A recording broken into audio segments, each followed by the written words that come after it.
This is Harry McGee, political correspondent with the Irish Times political videocast.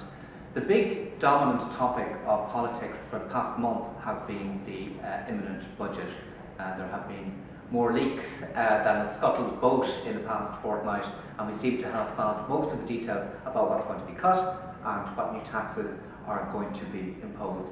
If we look at the budget in the context of the bigger political landscape, it's amazing how dominant a theme the budget has been throughout recent Irish political history. If we go back to 1969 and 1970, when Charles Haughey was Minister for Finance, he was the person who scrapped tax for artists. He also introduced free travel for pensioners.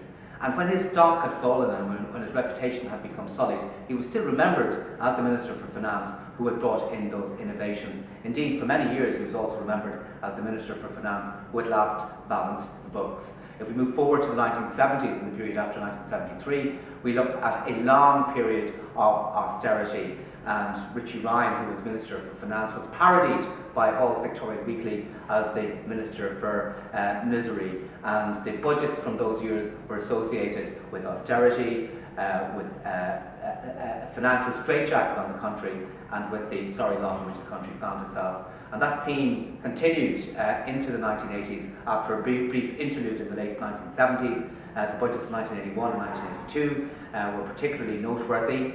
One budget in particular that drafted by John Bruton became a notorious one when the VAT that he imposed on certain goods, including children's shoes,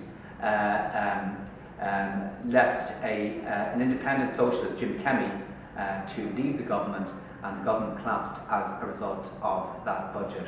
If we go forward again to 1987, another famous austere budget, Fianna Fáil came back into government. They promised boom and bloom, not doom and gloom. But in a cynical U-turn after coming into government, the then Finance Minister, Ray McSharry, decided that he would essentially implement the Fine Gael and Labour budget, and he gave a terrible whacking to taxpayers in particular. And one of the things that was noteworthy about that particular period was that in the run-up to the election, Fianna Fáil had a very celebrated poster that said,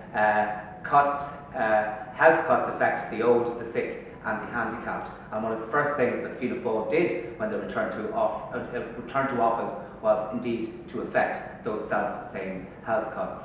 And then a decade later, the context kind of changed a lot as the country began to expand, and we saw the first flowerings of what was to become known as the Celtic Tiger. Charlie McCreevy became Minister for Finance after 1997 and introduced some very expansionary budgets.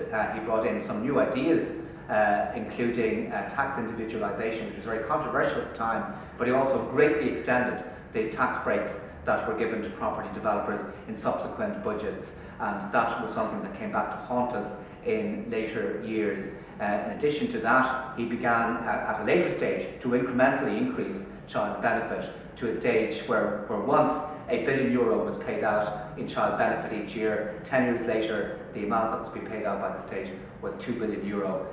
Recent governments have decided that that was unsustainable. And we saw a couple of election budgets featuring prominently during the 13-year term of that Fianna Fáil-led government, most notably in 2001, when the government had a very expansionary budget. They cut tax rates substantially. They also increased social welfare. The spend increased exponentially, and it led to some severe cutbacks after Fianna Fáil came back into power after 2002. We saw the party repeat the same trick in the run-up to the 2007 election. They promised that they wouldn't have an election budget. They promised that they wouldn't be too expansionary, but worried about the prospects in the 2006 Ordesh, Bertie Ahern made a raft of promises in relation to income tax, in relation to social welfare, and in relation to other stimulus measures, and that of course came back to haunt the Fianna Fáil-led government after 2007.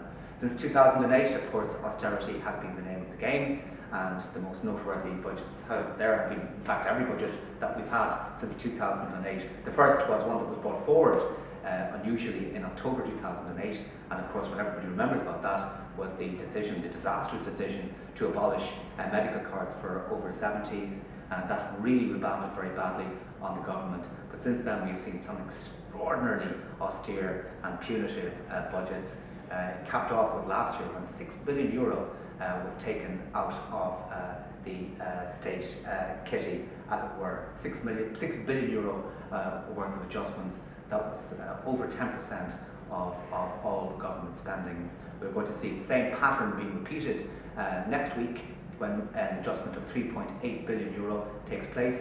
The government has said there won't be any increase in income taxes, nor will there be any cuts in primary social welfare rates. But the difficulty is that they will have to revisit both of those things next year. And if you thought the €3.8 billion adjustment next week was going to be the biggest and the worst, I think you have another thing coming. I think Budget 2013 and Budget 2014 will both be very austere indeed, especially if growth is tanking, as it seems to be at the moment.